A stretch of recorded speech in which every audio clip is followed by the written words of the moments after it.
Shalom pemirsa, kembali lagi kita bertemu dalam program pendalaman Alkitab, Sekolah Sabat dan pelayanan perorangan Departemen Conference DKI Jakarta dan sekitarnya. Ya, tentunya kita bersyukur kepada Tuhan pada saat ini kita memiliki waktu bersama di dalam mempelajari dan mendalami lagi pelajaran Sekolah Sabat yang akan kita coba untuk diskusikan dalam beberapa waktu ke depan. Ya, tentunya kita bersyukur pada sore hari ini kita masuk dalam pelajaran ke-8 sebagai bagian dalam pelajaran Sekolah Sabat kita untuk 1 triwulan ini dari kitab Matius.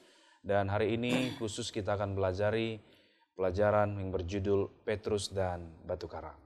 Baik saudara, pada saat ini telah hadir bersama kita narasumber kita di tempat ini, yaitu ada Pendeta Hemat Siboya. Shalom Pendeta. Salam. Apa kabar Pendeta? Luar biasa. Puji Tuhan ya. Demikian juga Pendeta Hemat seperti yang kita ketahui adalah gembala dari Jemaat Kebayoran. Dan juga bersama kita di sini ada Pendeta Pardomon Sibarani. Shalom Pendeta. Salam. Apa kabar Pendeta? Dahsyat. Puji Tuhan ya. Beliau merupakan asosiat dari Departemen Sekolah Sabat dan Penginjilan Perorangan Conference DKI Jakarta dan sekitarnya. Baik pemirsa, kita akan langsung saja untuk mencoba mempelajari bersama pelajaran kita, pelajaran ke-8 Petrus dan Batu Karang. Namun sebelum kita memulaikannya, kita akan bersatu dalam doa dan doa akan disampaikan oleh hamba Tuhan Pendeta Hemat Siboya. Kita berdoa. Terima kasih Tuhan, kami punya waktu untuk belajar dari firman-Mu melalui pelajaran Sekolah Sabat ini. Kami mohon Roh Kudus Tuhan memenuhi hati kami sementara kami belajar. Kiranya kami mengenal Yesus Kristus, batu karang itu. Dalam nama Yesus kami berdoa. Amin. Amin. Pemirsa yang terkasih dalam Tuhan, pada saat ini kita mempelajari pelajaran ke-8 Petrus dan Batu Karang. Ya, ayat hafalannya terdapat di Matius 16 ayat yang ke-15. Lalu Yesus bertanya kepada mereka, "Tetapi apa katamu, siapakah aku ini?" Dan bila mana Anda ingin mengikuti program ini, pelajaran khususnya akan kita diskusikan saat ini, Anda bisa baca di Galatia 4 ayat 4, kemudian juga Ibrani 7 ayat 26, Matius 16 ayat 13 sampai dengan ke-20, Efesus 2 ayat 20, Matius 16 ayat 21 sampai 27 dan Matius 17 ayat 1 sampai dengan ke-9. Kita langsung saja Pendeta, bagaimana pelajaran ini menampilkan gambaran Yesus ya, identitas Yesus kalau kita melihatnya. Dan ketika di dalam cerita ini kita melihat Yesus bersama dengan murid-murid ya, sehubungan dengan lanjutan dari pelajaran sebelumnya yang sudah kita pelajari. Yang menjadi pertanyaan pertama kalau kita lihat di sini, mengapa penting bagi kita untuk mengetahui bahwa Yesus merupakan penggenapan perjanjian lama yang melambangkan Mesias ya. Tentunya sering disebutkan Yesus adalah Mesias. Ini kenapa begitu penting untuk kita ketahui sebenarnya? Mungkin dari Pendeta Hemat Siboya dulu. Baik, kalau kita lihat, tentu kita pahami dulu apa arti Mesias. Mesias itu dari bahasa Ibrani, Masah, yaitu artinya itu sama dengan yang diurapi. Dan kalau kita lihat juga di dalam bahasa Greeknya itu Kristos. Dan dalam Yohanes pasal 1 ayat 41 ini kita lihat, Andreas mula-mula bertemu dengan Simon, saudaranya. Dan ia berkata kepadanya, "Kami telah menemukan Mesias," artinya Kristus. Jadi bahwa Yesus itu adalah kegenapan dari Mesias yang dijanjikan Di perjanjian lama. dari perjanjian lama. Ya, dan ini juga Yesus mau supaya murid-muridnya mengenal Dia. Jadi itu sebabnya Yesus bertanya, karena kehadiran Yesus itu ke dunia ini harus jelas diketahui siapa Dia. Sebelumnya Pendeta, seberapa penting bagi orang Yahudi pada saat itu tentang Mesias ini? Sebenarnya mereka memandang bahwa Mesias itu adalah pembebas kepada mereka. Dan ya tentu dihubungkan dengan situasi dan kondisi mereka itu, bahwa mereka dalam jajahan Romawi. Dan tentu mereka ingin mendapat kebebasan dari situ. Tetapi begitu muncul Yesus ini, bahwa Yesus ini tidak cocok sebagai Mesias yang di dalam pikiran mereka. Karena mereka memahami kedatangan Mesias itu. Ini seperti di pelajaran kita yang sebelumnya. Mereka tahu itu anak Daud. Jadi mereka mengagungkan Daud karena apa? Kepahlawanannya, kehebatannya. Jadi mereka mengharapkan Mesias itu datang sebagai raja. Ekspektasinya demikian. Itu ekspektasinya. Tetapi kita lihat, begitu datang Yesus ke dunia ini, dia bilang kerajaanku bukan dari dunia. Bahkan ketika dia mau ditobatkan jadi raja di Yerusalem, kalau kita lihat itu perjalanannya ke Yerusalem, sampai dielu-elukan bahwa inilah raja yang kita butuhkan. Tetapi ayat itu mengatakan, Yesus menyingkir, dia pergi ke Betani. Dan kalau saya perhatikan ini dua kata kota ini, Yerusalem itu dari bahasa Ibrani Yerusalem, artinya the city of peace, kota damai. Tetapi Yesus tinggalkan Yerusalem itu, dia tidak mau jadi raja di situ. Dia pergi ke kota Betani. Betani itu adalah sebenarnya apa? Rumah penderitaan itu. Betani. Bet itu rumah. Jadi Yesus tidak memilih sebagai raja yang dipikirkan oleh orang Yahudi. Saya rasa itu yang membuat mereka kecewa melihat ya Mesias. Namun sebenarnya penting ya untuk menyadari bahwa di dalam diri Yesus lah Mesias itu digenapi ya. Benar. Baik. Ya. Menurut Pendeta Sibar ini bagaimana, Pendeta? Ya, ini Yesus ini kan Mesias. Kita punya judul kan adalah Petrus dan batu karang. Dan batu karang itu Petrus kan Petros bahasa Grekanya.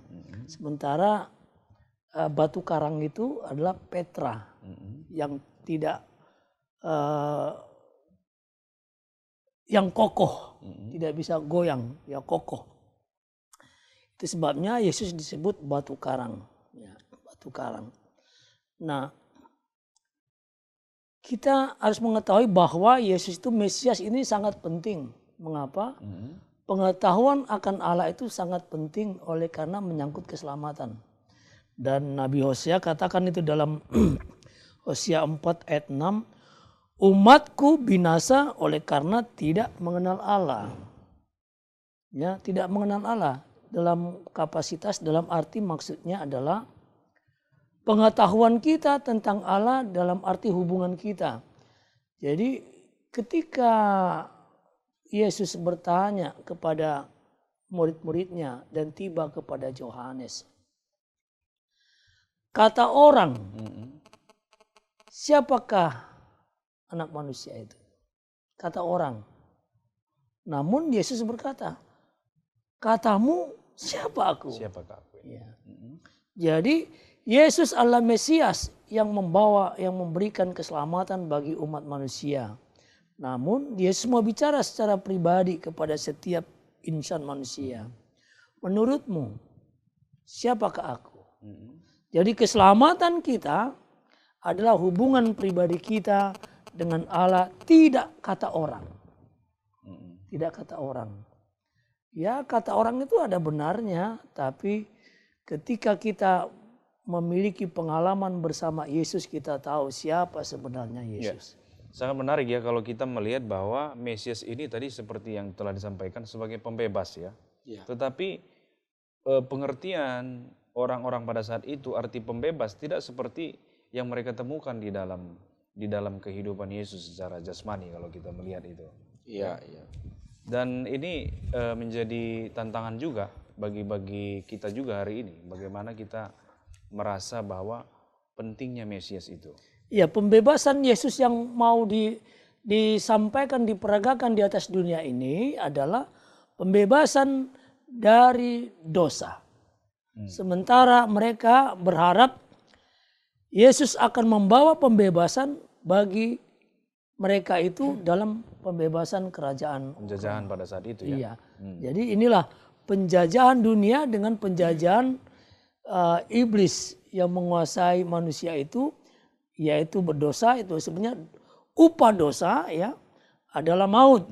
Dan inilah yang mau dibebaskan Yesus terhadap manusia yang berdosa.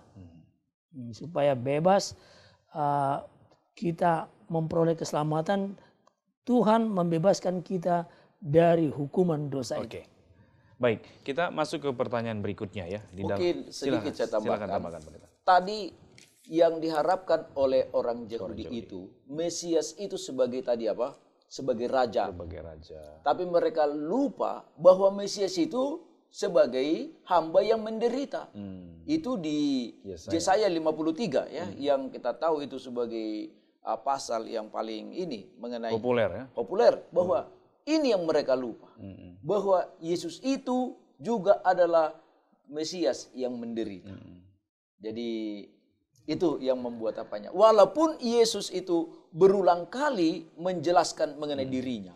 Sebenarnya sebagaimana kita baca di pelajaran sekolah sahabat kita ini, Yesus di pelajaran minggu yang lalu, pekan yang lalu, kita sudah di mana Yesus memberi makan apa?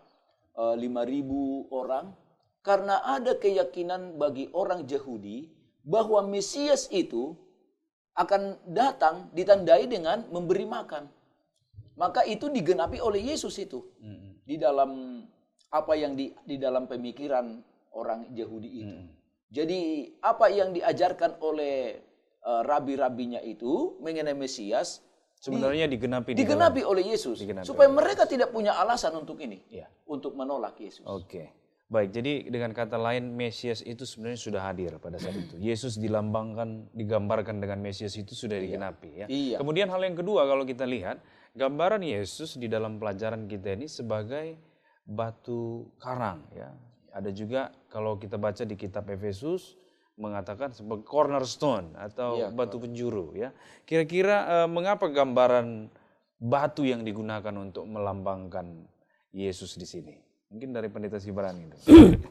Nah, ini bukan sekedar batu yang ini batu yang disebut luar biasa, batu karang yang sangat besar yang tidak berubah-ubah. Berubah posisi ya. Berubah posisi. Dan inilah keberadaan, artinya dia tetap Mesias. Tidak akan berubah oleh siapapun. Dia tetap Mesias yang membawa pembebasan bagi seluruh umat manusia. Dan khususnya orang Yahudi, mereka tahu.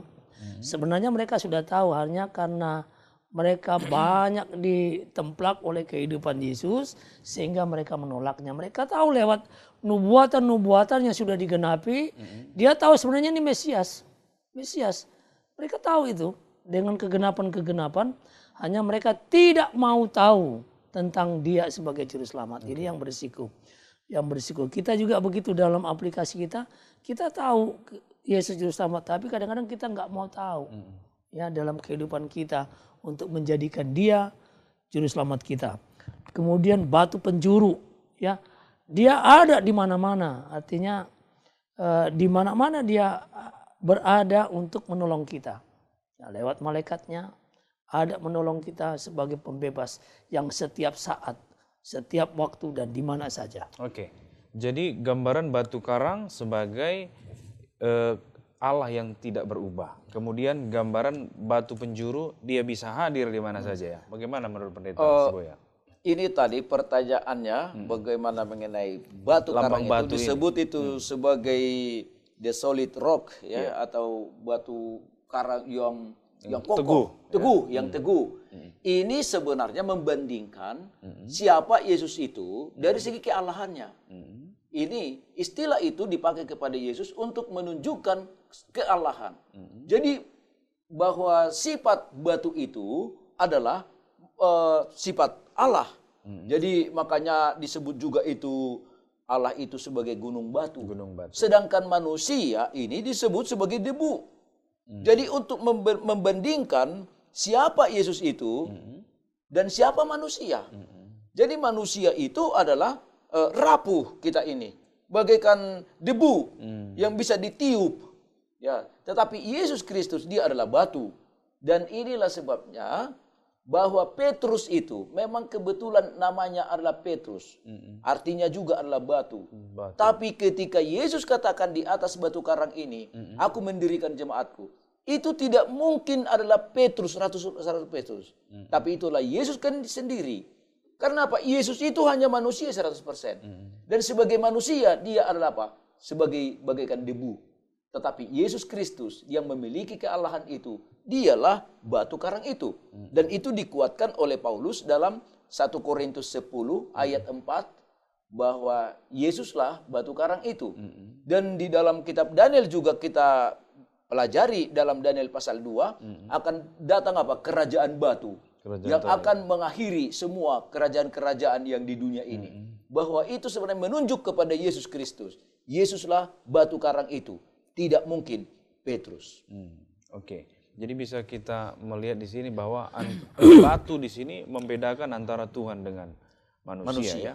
Manusia digambarkan dengan debu, sangat menarik ya.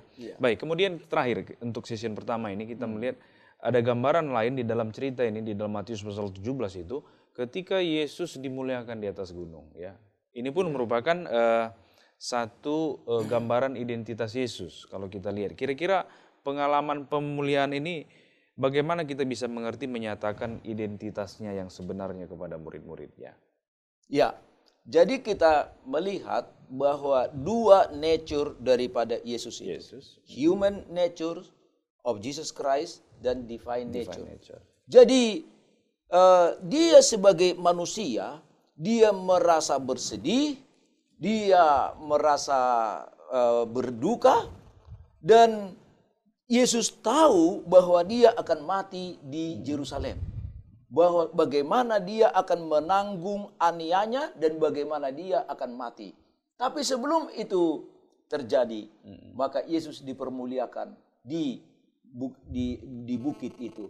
Dan dikatakan, turunlah yang disebut dorongan dari sorga sedikit. Ya kan, bagaimana menguatkan Yesus. Dan yang datang itu bukan malaikat. Tetapi apa? Manusia. Yaitu Musa dan Elia. Jadi mungkin ini mau membuat pendekatan, penghiburan kepada Yesus sebagai manusia. Dan yang terusnya adalah manusialah yang menghibur itu apa? Sebagai manusia. Itu yang kita lihat di sini bahwa Yesus itu sebagai manusia, tapi di satu segi dia juga sebagai Allah. Dan itu dengan bukti-bukti yang kita sudah sebutkan tadi. Karena memang itu saat-saat terakhir dan saat-saat yang memang membutuhkan dorongan ya. Iya. Demikian juga kita manusia juga perlu dorongan. Bagaimana? Ya, di sorga itu sebenarnya yang sudah bangkit dari atas dunia ini masuk ke sorga banyak. Ya. Kebangkitan yang sudah pernah terjadi. Tapi yang ditampilkan di gunung bukit itu adalah Musa dan Elia. Ya, Musa dan Elia. Dua orang ini yang ditampilkan untuk memberikan penghiburan kepada Yesus, ya, bahwa benarlah perkataan nabi-nabi dahulu bahwa orang-orang yang mengasihi Tuhan akan selamat. Ya, benar. Dan Musa itu mewakili orang-orang yang mati, ya, yang mati kemudian dibangkitkan. Dan Elia mewakili orang-orang yang terangkat ke surga. Jadi itulah kenapa tampil dua orang ini dan tidak yang lain. Ditampilkan dua orang ini dan ketika di bukit itu Yesus itu kelihatan wajahnya begitu terang ya. Barulah di situ Yohanes, ya, Petrus, Yakobus tahu luar biasa bahwa Yesus ini bukan sembarangan manusia. Dan dia adalah Allah. Ketika dia katakan, menurutmu Petrus, siapakah aku ini? Mesias. Sebenarnya dia sedang mengatakan, aku ini adalah Allah. Jadi identitas sebenarnya yang Yesus ingin ajarkan peristiwa di atas gunung pemulihan itu ya. Dia mengatakan, aku ini Allah. Kealahannya ingin ditampilkan di sana. Percayalah kepada aku akan menyelamatkan kamu. Itu yang baik kalau begitu. Baik pemirsa, kita akan lanjutkan pembahasan kita setelah yang berikut ini. Pemirsa, mari kita kabarkan pekabaran kesehatan yang sudah diberikan Tuhan kepada kita. Conference DKI Jakarta telah menetapkan bahwasanya mulai Februari awal tahun 2016, seluruh jemaat diharapkan menjangkau dunia, orang-orang yang sedang turun berolahraga, baik itu di jalan yang ada program Car Free Day, ataupun di taman-taman. Untuk apa? Berolahraga bersama, berkenalan. Dan bukan itu saja, para dokter-dokter kita, perawat dan ahli kesehatan, kita ajak untuk turun di lapangan mulai jam 6 pagi sampai jam 9. Ada baiknya juga jam setengah 6 kita adakan doa subuh bersama-sama. Kemudian ketika kita turun di jalan, kita adakan pemeriksaan gratis. Kemudian kita adakan pesan-pesan sosial, kesehatan, anti kekerasan, anti merokok, sehingga masyarakat di sekitar kita mengerti kita adalah kelompok yang cinta kesehatan. Kenapa ini kita lakukan? Karena kita adalah anak-anak Tuhan yang dipercayakan untuk mengabarkan pekabaran kesehatan agar manusia boleh memiliki hidup berbahagia bersama dengan Tuhan. Ikuti dan jadikan rumah Anda, gereja Anda sebagai pusat pengharapan. Kembali lagi bersama dengan kami dalam pendalaman Alkitab, program Sekolah Sabat dan Penginjilan Perorangan Departemen Sekolah Sabat dan Penginjilan Perorangan Conference DKI Jakarta dan sekitarnya. Masih bersama saya Andreas Ginting dan juga kedua narasumber kita saat ini, Pendeta Hemar Siboya dan juga Pendeta Pertemuan Sibarani. Kita masih melanjutkan pembahasan kita yaitu tentang Petrus dan Batu Karang. Baik pemirsa, tadi kita sudah melihat bahwa adanya identitas Yesus yang harus dipahami dengan sangat jelas ya. Yang pertama tadi kita sudah lihat identitasnya sebagai Mesias ya.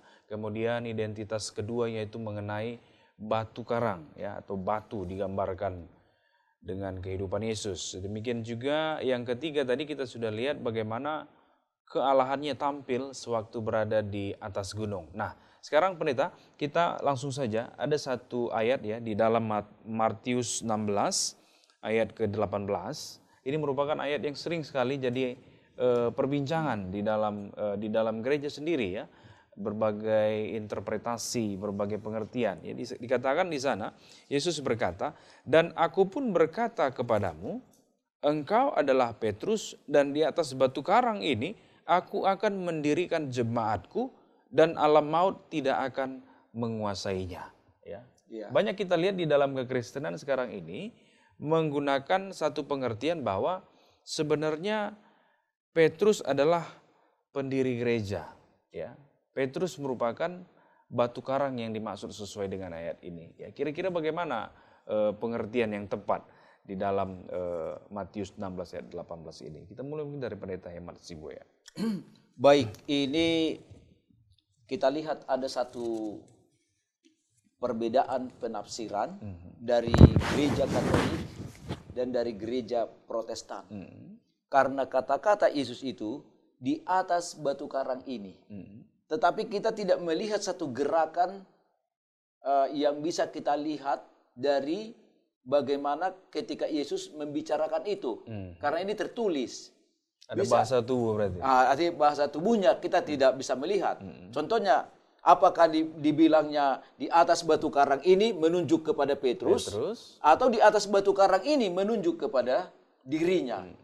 Tetapi ini Alkitab sendiri tidak memberikan suatu deskripsi ya, deskripsi atau clue untuk kita mengenai ini. Tetapi kita memberikan suatu yang namanya kalau istilah eksegesis. Jadi ada kata konteks. Kita lihat teks itu melalui teks yang lain. Jadi teks yang berhubungan, kontak teks. Jadi pertama, Petrus sendiri mengakui bahwa Yesus itu adalah batu karang itu. Di dalam 1 Petrus pasal 2. Bahwa Petrus mengakui Yesus itu adalah batu. Dan dia sebut juga dia sebagai batu penjuru. Jadi itu tidak mungkin menunjuk kepada Petrus. Karena Petrus sendiri pun mengakui Yesus sebagai apa? Batu. Sebagai batu. Lambang Jadi sebuah batu ini ya. jadi dengan demikian bahwa kita lebih dikuatkan suatu pemahaman bahwa Yesus sedang menunjuk kepada dirinya, dan di atas Yesus Kristuslah dasar jemaat itu dibangun. Memang Petrus disebut adalah sebagai paus yang pertama, karena kata paus itu dari kata pop, itu kan, bapak. Dia memang bapak gereja yang pertama. Tetapi sebagaimana tadi, walaupun namanya Petrus itu, Petros, dia adalah batu juga artinya. Tetapi kalau kita baca juga di ayat lain seperti kita sebutkan tadi, bahwa batu melambangkan sifat Allah yang kokoh. Sedangkan Petrus itu, dia adalah manusia.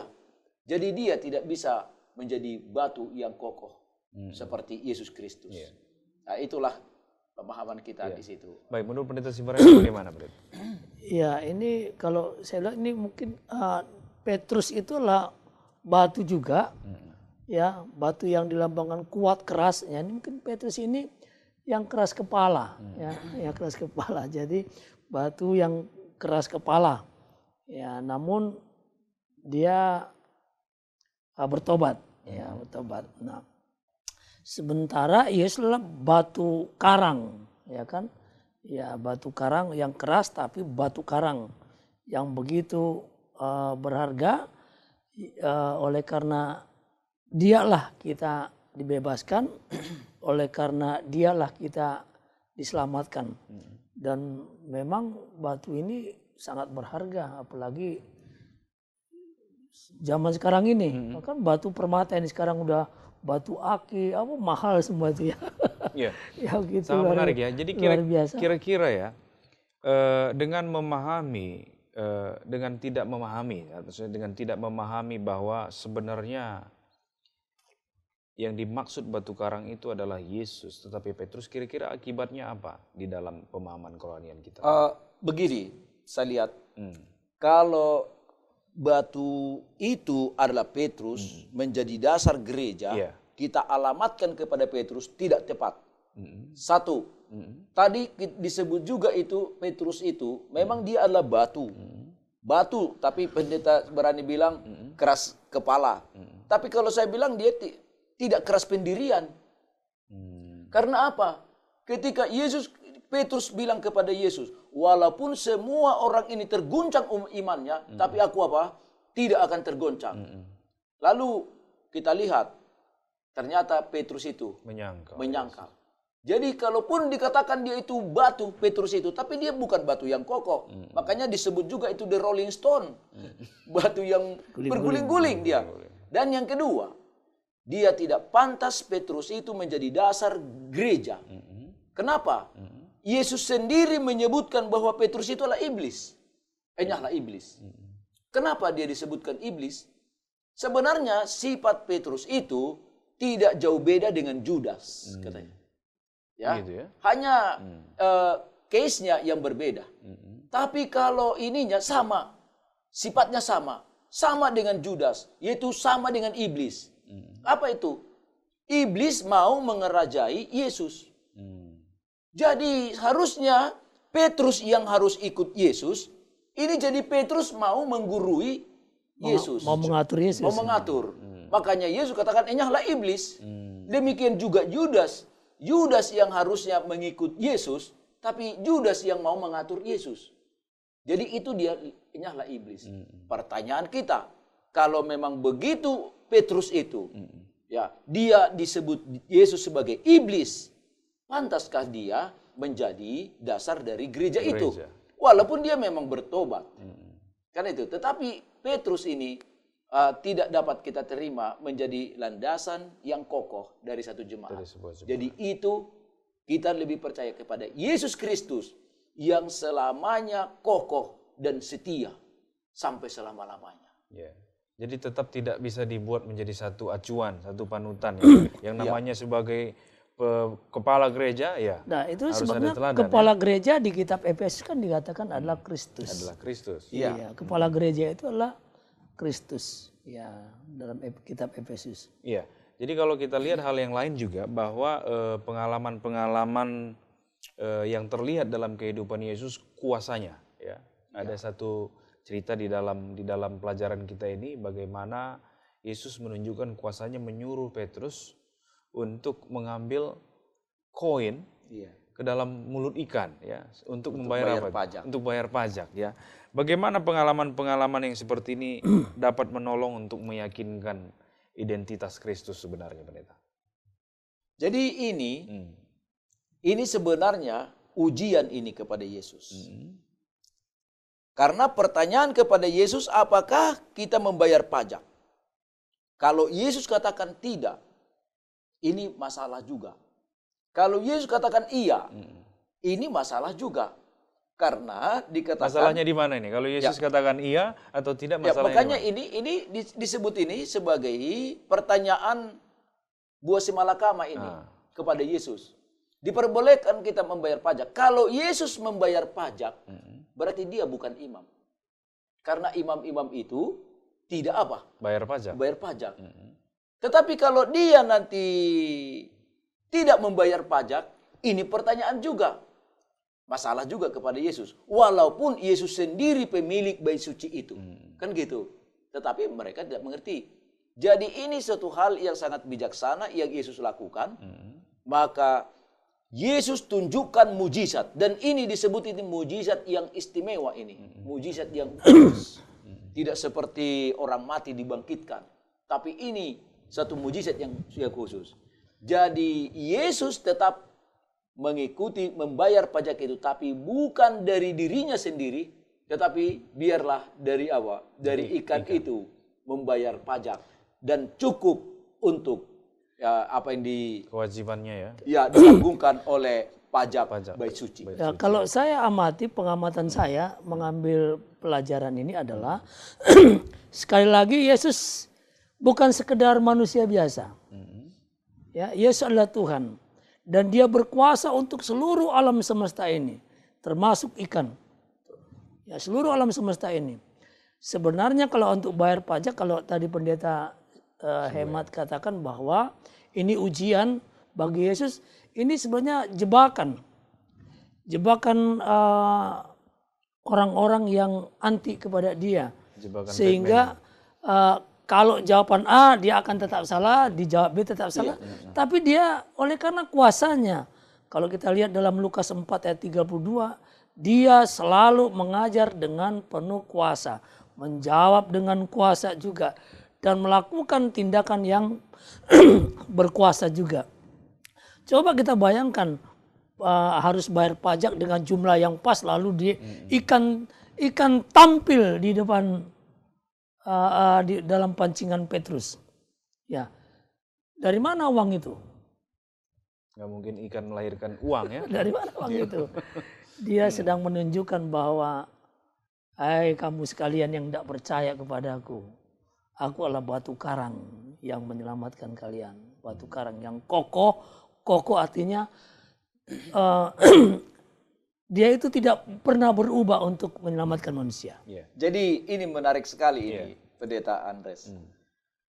Begini, kalau Yesus membayar pajak itu, berarti orang Yahudi sudah jelas mengetahui siapa Yesus itu.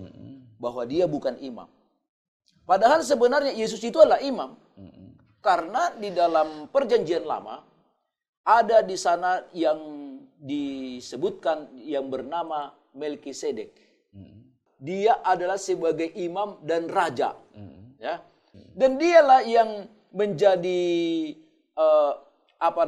simbol Yesus yang paling sempurna. Hanya Melkisedek dia sebagai raja dan imam. Tidak ada sebagai raja dan imam selain Melkisedek di dunia ini. Tidak ada. Dan demikian juga Yesus itu, dia sebagai raja dan imam. Dan menjadi permasalahannya, dari mana kita tahu dia sebagai imam? Imam itu dari bahasa Greek yaitu hieron. Hieron sebenarnya artinya standing. Standing artinya berdiri. Bahwa imam itu berdiri antara manusia dengan Allah. Dan Yesus adalah sebagai pengantara. Dia adalah imam. Jadi kalau dia sebagai imam, tentunya dia tidak membayar apa? Membayar pajak. Tidak membayar pajak. Karena dia adalah imam. Dan lebih dari itu, Yesus adalah pemilik bait suci. Ya, tetapi masalahnya, apakah orang Yahudi mengakui dia sebagai imam? Sebab keimamatan Yesus itu bukan di tempat kudus yang dibuat oleh tangan manusia di dunia ini. Ya, dan kalau dia juga membayar, berarti dia bukan imam. Jadi makanya saya melihat ini satu hikmat dan kebijaksanaan Yesus Kristus, maka dia menyuruh muridnya, pancinglah. Dan ikan yang pertama kamu dapat, periksa mulutnya, dapat isi itu koin, dan berikan itu kepada apa? Untuk sebagai pembayar pajak. Ya, dan Petrus mengikuti apa yang Yesus sampaikan. Iya. Sehingga masalah itu aman jadinya ya.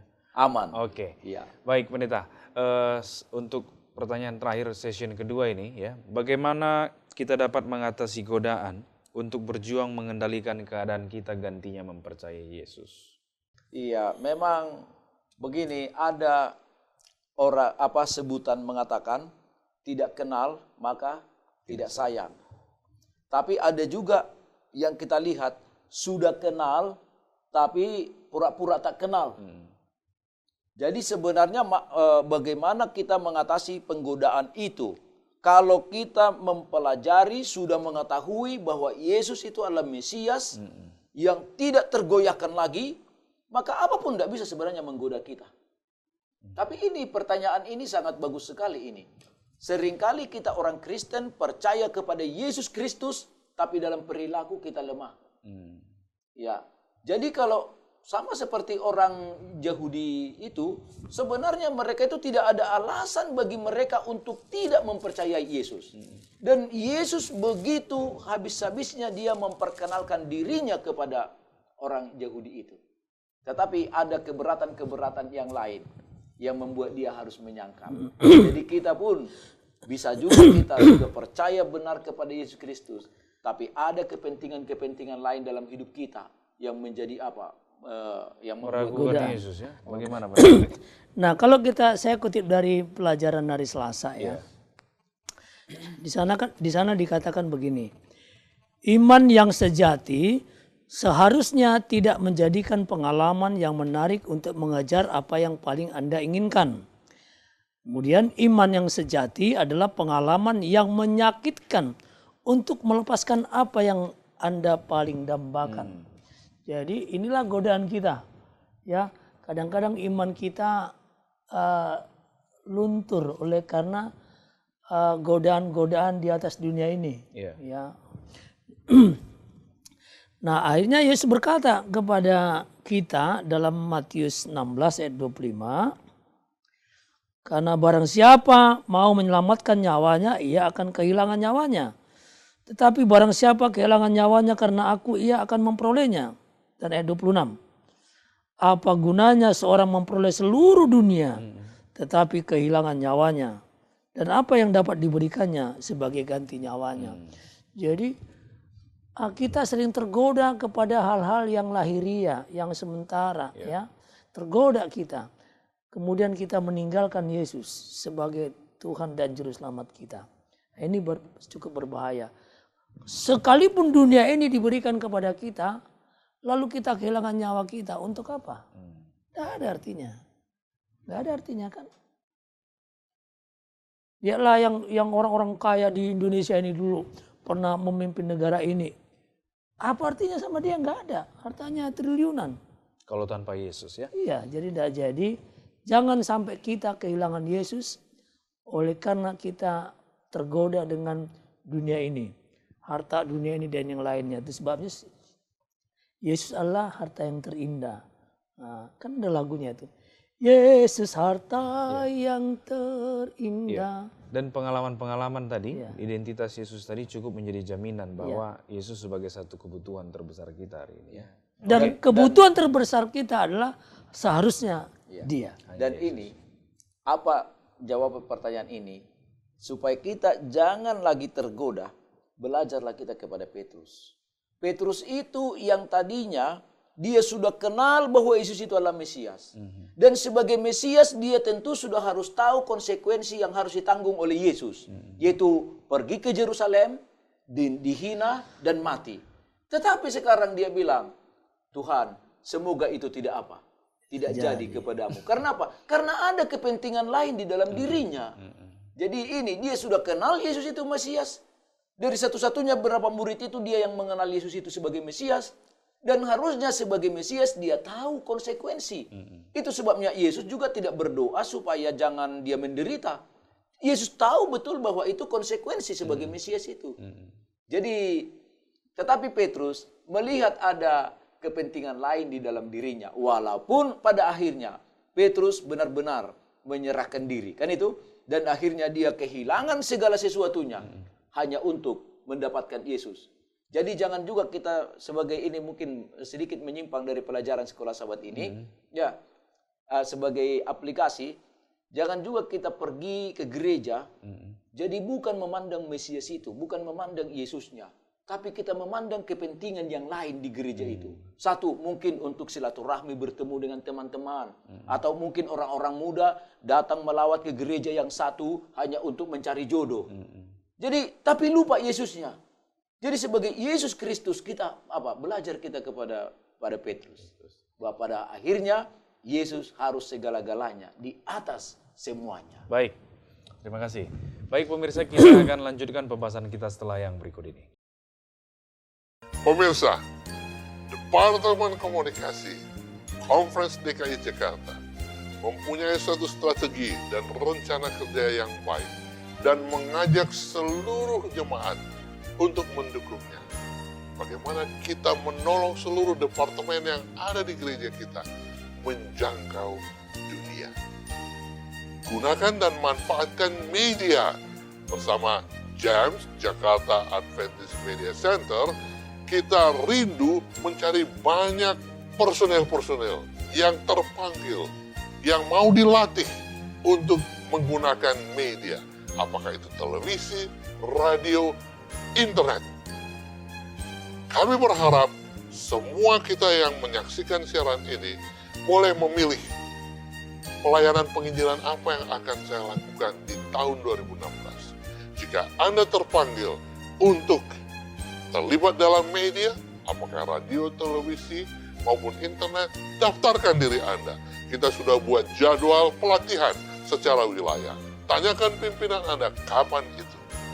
Karena melalui program penginjilan di media, dalam waktu dekat, kita akan membuat film yang boleh diputar di televisi, ditayangkan di Hope Channel Indonesia, bahkan layar lebar sekalipun ya, tanggal 25 Desember kalau Tuhan berkehendak, kita akan jangkau orang-orang yang suka menonton itu untuk melihat kabar baik di akhir zaman yang datangnya dari Tuhan Yesus Kristus.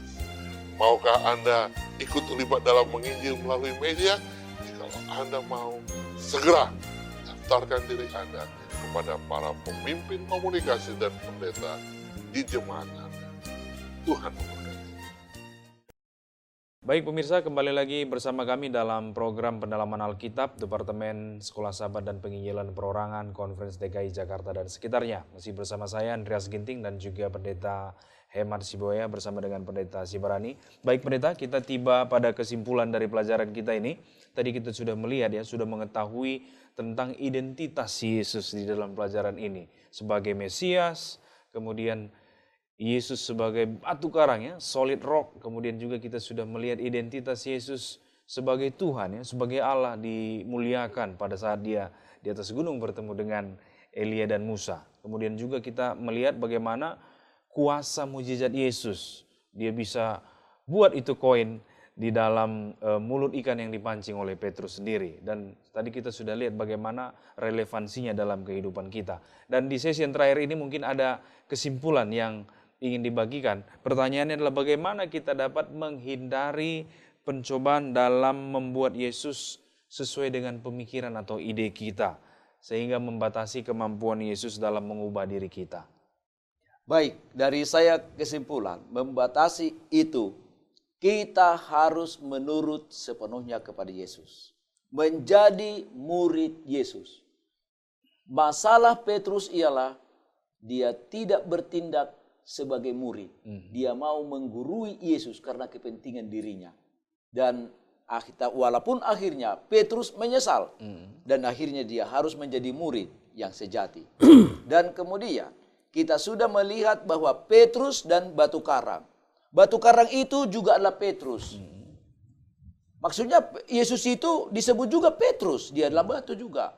Tetapi kita melihat perbedaan yang menyolok antara Petrus sebagai murid dan batu karang Yesus Kristus sebagai guru dan sebagai Tuhan, dan dia sebagai Allah. Jadi dengan demikian Petrus juga mengenali Yesus itu sebagai Mesias, dan Yesus juga mengenali Petrus itu dengan segala kehidupannya. Oleh sebab itu, mari kita jadi murid Yesus yang benar, menurut kepada Yesus. Tidak menggurui Yesus, tapi dia yang menjadi guru kepada kita. Itu yang kita. Baik, terima kasih Pendeta. Gimana Pendeta Simbarani? Kalau saya mau satu kalimat yang saya sampaikan adalah ikutilah dia. Ikutlah Yesus. Ikutlah Yesus. Baik, itu saja Pendeta? Ya. Baik, terima kasih Pendeta Herman Sibuen, terima kasih Pendeta Pardemuan Simbarani, terima kasih pemirsa sekalian di mana saja Anda berada. Semoga pelajaran kita pada hari ini, dalam sepanjang minggu ini, bagaimana kita menemukan identitas Yesus yang sebenarnya memberikan jaminan dan pengharapan dalam kehidupan kita. Dan biarlah kita, seperti yang disampaikan tadi, kita perlu untuk belajar dari pengalaman Petrus, bahwa kita perlu mempercayakan hidup kita kepada Yesus, demikian juga kita perlu menurut, mengikut kepada Yesus. Demikianlah pembahasan kita saat ini, dan kita akan tutup dalam doa. Pendeta Simbarani akan pimpin dalam doa. Bapa yang baik, baru saja kami mempelajari firman Tuhan lewat program Sekolah Sabat. Agar kami menyadari bahwa Engkau adalah Mesias, batu karang yang kokoh, penyelamat kami yang harus kami ikuti dalam hidup kami. Terima kasih Bapa atas segala kebaikan-Mu yang membebaskan kami dari hukuman dosa dan maut. Biarlah pelajaran ini bermanfaat bagi pemirsa yang menyaksikannya dan terberkati olehnya. Dalam nama Yesus kami berdoa. Amin.